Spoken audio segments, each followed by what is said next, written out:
Hey, it's Hannah. How you doing? That looks It's like Hannah. How's it going there, Hannah? good. How are you doing? It's Great. Am I Darren. getting you from Connecticut? Yeah, yes, you are. Beautiful, beautiful Connecticut. Well, we are connected. Lovely Stanford.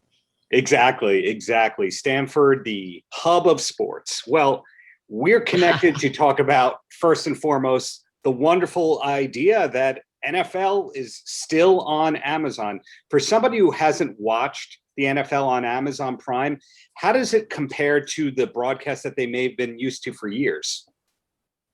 Well, what you're going to see on Thursday nights is you have your choice. You can watch myself and Andrea Kramer call the game. You can watch a Scouts feed. You can watch a Spanish feed of the game. And what we're doing is we're taking all of the pictures from Fox. We're taking the Fox broadcast and we're really putting our own spin on it. We are calling the game, but we're doing it. You're going to see the same video that you see on Fox, but you're going to hear different voices. So it's really fun because people search us, whatever device you watch on or shop from, I guess in this case. You could search Storm Kramer on Thursday nights and our voices will pop up. And it's really cool because people choose to watch us. They really want to watch us. So we have a pretty loyal following and we're in like 220 countries around the world, which is very cool. So it sounds easy for the consumer, yet for you, very freeing to be in a situation where you're calling your own shots there. Yeah, it is. I mean, the challenge is I have to follow everything that Fox is doing. So it makes it nice and challenging for me because I'm taking a right-hand turn, a left-hand turn, sometimes tap dancing around all the video and the graphics and so forth, but it's Sure. fun. I like it.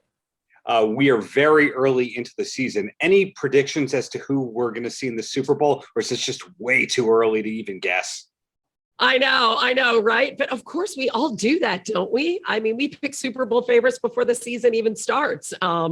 Kansas City Chiefs, they've got some work to do. I'd love to see the Chiefs in the Super Bowl, but they're turning the ball over too much. They really are. So they have to take care of that. And their defense I don't know if any defense is good enough to sustain. In week 3, they had, 4 turnovers and a loss, but I think the Chiefs have some things to clean up.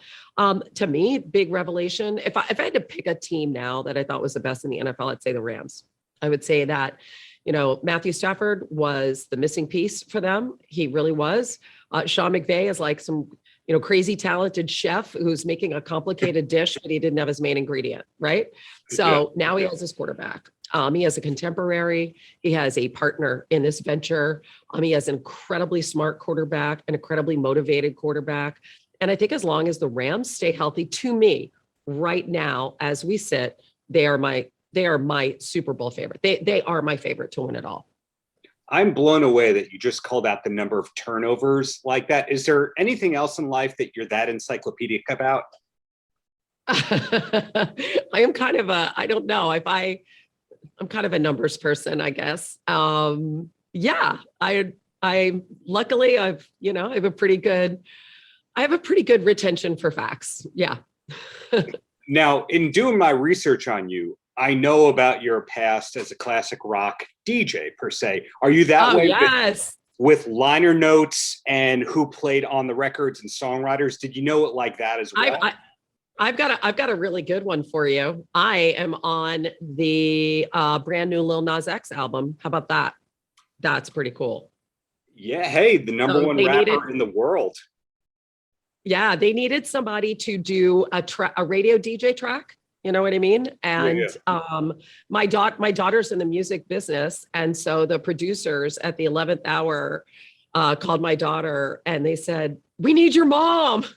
And so in a commercial break and Sports Center, I voiced over this little DJ track. So I think it's a really, really good song too. So I actually went to like the Lil Nas X release party. So I was right back in my music mode. It was awesome. And your credits as a DJ are not just that you spun the records, you actually interviewed members of Black Sabbath and Heart and Motley Crue. You were Oh actually yeah. there. Oh, uh-huh. I mean, how cool is that? Like everybody rolled through there, like Kiss, right? Quiet Riot, Hager, Sean, Aronson, and Shreve. I mean, that's going way, way back. Oh, But yeah, I know it was pretty exactly cool. who and what you're talking Yeah. about right there. Motley Crue. I mean, really cool stuff. And the thing is, when I was young, my mom really wouldn't let me listen to all of that. So then totally in my element. Queensryche, remember them? Scorpions. I mean, all that stuff. I used to play that stuff back to back to back to back. I mean, it was pretty crazy. So then the most important question I'm going to have to ask, aside from promoting the Amazon NFL colossal, wonderful broadcast that we're regularly seeing with you, is it Roth or Hagar? Who is the better Van Halen frontman? David Lee Roth. David Lee Roth. I mean, anybody who has ever seen them in person has seen Van Halen. It was David Lee Roth. The magnetism that he had on the stage, because I do think, with these bands, like you can't just go record, right? You have to go live. And David Lee Roth, to see him perform was unlike anything. That energy, just that charisma, it was something else. So no, I am David Lee Roth all the way. The wife and I just bought tickets to see Roth for the Vegas residency yesterday. We're looking forward to that one. Yes. But back to you here. Oh, okay. Okay. So we're here to talk again about the NFL on Amazon Prime. You're apparently on the new Lil Nas X album, which I don't think we knew. What else is going on for you? Because it seems like you're one of those people. You have that Maria Menounos condition where she has 12 jobs. You kind of have that too. So what else is going on? I know. I love Maria. You just never know when you're gonna. You put on your TV on any channel, any time of the day, and she's probably on it. Exactly. I do. Listen. I have a foundation.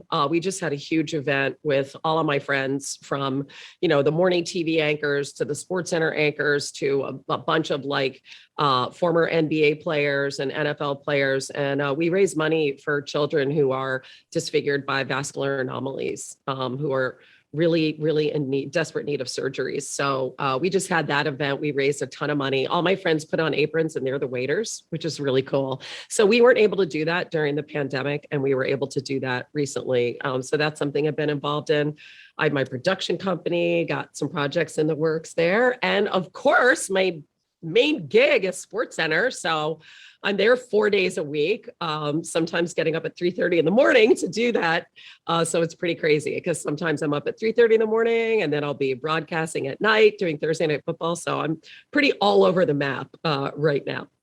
In the best of ways. And the last question I have for you before I let you go, besides the NFL on Amazon Prime, besides Sports Center, do you have a TV recommendation you could pass along to somebody who needs a new show to start? Oh, a new show to start. So I'm watching White Lotus, which is so good.